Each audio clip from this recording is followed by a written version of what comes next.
Notícias do dia. Ano 6, número 1958. Dia 31 de março de 2022, quinta-feira. Dia da Integração Nacional. Dia da Saúde e Nutrição. Temperatura e indicadores financeiros. Temperatura mínima de 23 graus, máxima de 27 graus, Manaus, Amazonas. Valor do dólar comercial, em alta, R$ 4,78. Valor do euro, em alta, R$ 5,33. Índice Bovespa, em alta, 0,20%, 120.259 pontos.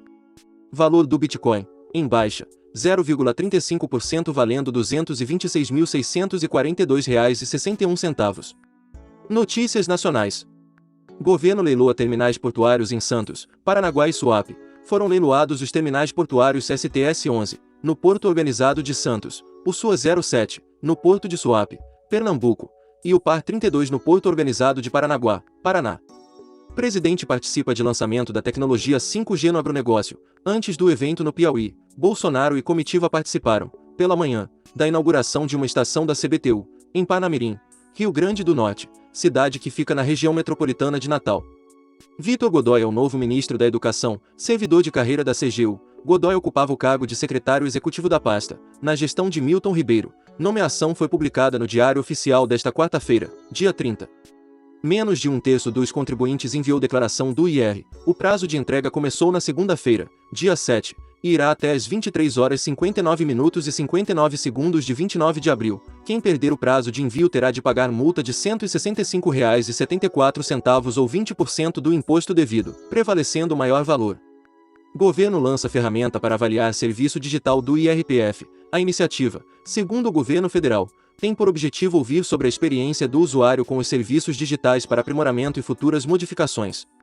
Silveira pede revogação de decisão sobre tornozeleira eletrônica. Defesa questiona a legalidade da decisão e argumenta que Daniel Silveira não pode ser alvo da medida por ser parlamentar. Presidente do STF marca julgamento de Daniel Silveira para 20 de abril. No ano passado, o parlamentar se tornou réu pela prática de agressões verbais e ameaças aos ministros do Supremo. Ele responde a processo criminal. Ministra do STF mantém inquérito contra presidente no caso Covaxin. Ministra Rosa Weber negou o pedido feito pela Procuradoria-Geral da República para que fosse arquivado o inquérito que investiga a conduta do presidente Bolsonaro na compra da vacina Covaxin. PGR vai pedir que plenário do STF avalie arquivamento de inquérito sobre Bolsonaro. Decisão de Weber contra extinção do caso fere Constituição, diz PGR. Presidente é investigado por compra da vacina Covaxin. Polícia Federal conclui que não houve interferência do presidente na corporação, de acordo com relatório enviado ao STF. O delegado responsável pelo caso afirma que os atos de nomeação foram feitos, dentro da legalidade e formalizados conforme a praxe administrativa. Tribunal Federal em São Paulo sofre ataque hacker e suspende serviços. Segundo o TRF3, não houve comprometimento dos dados armazenados, não há previsão de retorno do atendimento e o funcionamento também estará suspenso nesta quinta-feira, dia 31. Polícia Federal mantém operação para ajudar imigrantes em vulnerabilidade. É a segunda fase da Operação Horizonte, que será iniciada em 1º de abril. A ação não afeta atendimento normal feito por agendamento na Polícia Federal. Polícia Federal desarticula um esquema de fraudes na aquisição de imóveis rurais da União destinados à reforma agrária e de fraudes na aquisição de imóveis urbanos em Mato Grosso. O prejuízo causado em razão das supostas fraudes pode superar um montante de R$ 15 milhões. Polícia Federal combate esquema de câmbio ilegal e evasão de divisas na fronteira com o Uruguai. Somente no período entre 2018 e 2021, o grupo teria movimentado ao menos R$ 61 milhões.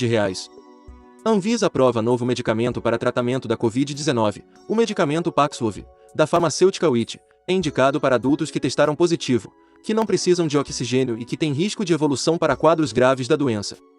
Governo planeja flexibilizar regras sobre o uso de máscara no trabalho. Segundo o ministro da Saúde, Marcelo Queiroga, o Ministério busca harmonizar medidas que já vêm sendo adotadas por estados e municípios e uma portaria interministerial deve ser publicada em breve. De acordo com a última atualização divulgada pelo Ministério da Saúde, o Brasil registra 29.916.334 casos acumulados de Covid-19 e 659.504 óbitos com suspeita ou confirmação da doença. Do total de casos confirmados, 28.679.560 pacientes se recuperaram da doença e há 577.270 pessoas com casos ativos em acompanhamento por profissionais de saúde. Vacinação. Total de doses aplicadas no Brasil, segundo dados disponibilizados pelo Ministério da Saúde, 397.852.616. Pandemia fez cirurgias de varizes pelo SUS despencar em 69% no país. Muito além de uma questão estética, as varizes podem evoluir para tromboses e até mesmo situações graves e de difícil reversão, como as úlceras de Stase. Produção nacional de petróleo teve queda de 3,8% em fevereiro. Os principais motivos para a queda na produção em relação ao mês anterior foram as paradas para manutenção das plataformas P70, P51 e P56 e a FPSO Cidade de Anchieta. Valores a receber de até R$10 concentram 69,8% dos casos. As instituições financeiras informaram novos valores esquecidos ao Banco Central. Ao todo, cerca de 200 mil correntistas que não teriam valores a receber na rodada inicial terão saldos residuais. Instituto de Pesquisa Econômica e Aplicada estima a recuperação do comércio, indústria e serviços em fevereiro. Cenário para a indústria no mês de fevereiro era o mais desafiador por problemas relacionados às cadeias produtivas globais e aos custos elevados dos fretes internacionais. Dólar sobe para R$ 4,78 após aumento de ataques russos. A Bolsa de Valores resistiu ao mercado internacional e fechou em leve alta, com apoio de empresas de commodities, bens primários com cotação internacional. Mega Sena. Concurso 2467, ninguém acerta as 6 dezenas e prêmio acumula em R$120 milhões para o sorteio do próximo sábado, dia 2, dezenas sorteadas, 01, 10, 19, 34, 35 e 45. Esportes. Superliga Masculina de Vôlei. Quartas de final, jogo 2. Farmaconde São José 0, Sada Cruzeiro 3. Campeonato Baiano. Semifinal, jogo 2. Atlético da Bahia 1, Bahia de Feira 0. Jacuipense 1, Barcelona da Bahia 0. Campeonato Carioca. Final, jogo 1. Flamengo 0, Fluminense 2. Campeonato Paraense. Semifinal, jogo 2. Paysandu 2, Águia de Marabá 0. Campeonato Paranaense. Final, jogo 1. Maringá 1, Coritiba 2. Campeonato Paulista. Final, jogo 1. São Paulo 3, Palmeiras 1. Mais de 800 mil ingressos são vendidos para a Copa do Mundo no primeiro lote, os ingressos para o jogo de abertura em 21 de novembro, assim como a final, em 18 de dezembro, foram as partidas mais procuradas, de acordo com a FIFA. Brasil conhece rivais na Copa América de Basquete que será no país. Na primeira fase a seleção masculina encara a Colômbia, Canadá e Uruguai. O principal torneio de seleções das Américas ocorrerá em Brasília e Recife, de 2 a 11 de setembro. Boxe. Brasileiras fazem 4 finais no Continental das Américas nesta quinta-feira, dia 31, campeã mundial e vice-olímpica. Bia Ferreira é uma das pugilistas que busca o ouro no Equador. Na chave masculina, o país assegurou 7 medalhas. Notícias internacionais. Bombardeios noturnos prosseguem na região de Kiev. Tropas russas continuam sem conseguir chegar ao centro da capital ucraniana, em Irpin. Há receio de que muitas áreas estejam minadas, e os habitantes não podem regressar à cidade. Rússia propõe cessar-fogo em área portuária de Mariupol. Estima-se que pelo menos 5.000 pessoas tenham morrido durante ataques aéreos russos contra a cidade portuária, que fica no sul da Ucrânia. ONU acusa a Rússia de ao menos 24 ataques com bombas de fragmentação na Ucrânia. Nações Unidas também não descartam utilização do armamento por parte das forças armadas ucranianas. Número de refugiados ucranianos supera 4 milhões, diz ONU. Do total, a Polônia recebeu mais da metade das pessoas que decidiram deixar a Ucrânia após a invasão russa. Biden e Zelensky discutem sanções, ajuda e negociações com a Rússia. Presidente norte-americano revisou sanções e assistência humanitária anunciadas na semana passada, enquanto Zelensky, presidente ucraniano, atualizou Biden sobre o status das negociações com a Rússia. Seguindo países da União Europeia, Eslováquia expulsa 35 diplomatas russos. A autoridade eslovaca afirmou que a Rússia não demonstrou interesse em operar corretamente durante missão diplomática.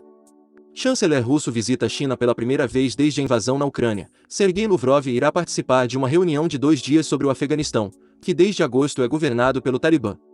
Secretário-geral da ONU condena ataques terroristas em Israel. Ataques deixaram 11 mortos. Antônio Guterres disse, em comunicado, que atos de violência nunca podem ser justificados e devem ser condenados por todos. Premier de Israel pede à população que ande com armas após ataques no país. Pelo menos 11 pessoas morreram em atentados distintos durante os últimos dias nas cidades de Beni Berak, Berseba e Hadera. Presidente da Argentina prepara projeto para controle de redes sociais. Anúncio foi feito por secretário do Conselho Econômico e Social em evento com a presença de Alberto Fernandes. Astronautas norte-americanos e russos voltam da Estação Espacial. Van Jay, norte-americano que aos 55 anos completa a segunda missão à estação, registrou recorde de resistência no espaço, com 355 dias consecutivos em órbita. Organização Mundial da Saúde estabelece plano para a saída de fase emergencial da pandemia. Estratégias implementadas em 2022 permitirão que o mundo saia da fase emergencial. Plano inclui 3 cenários possíveis para como o vírus pode evoluir no próximo ano. Eventos históricos do dia. Em 1889, a Torre Eiffel é inaugurada por Gustave Eiffel, o engenheiro francês que a projetou.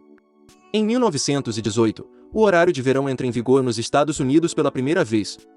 Em 1931, um terremoto destrói Manágua, na Nicarágua, matando 2.000 pessoas. Em 1964, deflagrada a Operação Brother Sun pelos Estados Unidos, sob a ordem de apoiar a tomada do poder pelos militares no Brasil. Em 1965, o Pico da Neblina, ponto mais alto do Brasil com 2.993 metros de altitude, é escalado pela primeira vez. Em 1966, a União Soviética lança a Luna 10, que mais tarde se tornaria a primeira sonda espacial a entrar em órbita ao redor da Lua. Em 1970, o primeiro satélite artificial lançado ao espaço pelos Estados Unidos, o Explorer 1, reingressa na atmosfera da Terra, depois de 12 anos em órbita. Autor: Roberto Vieira Filho. Essas são algumas notícias do dia. Se você gostou, não se esqueça de compartilhar esse vídeo para que as notícias cheguem em mais pessoas. Deixe também o seu like e se inscreva no canal para receber as notícias diariamente.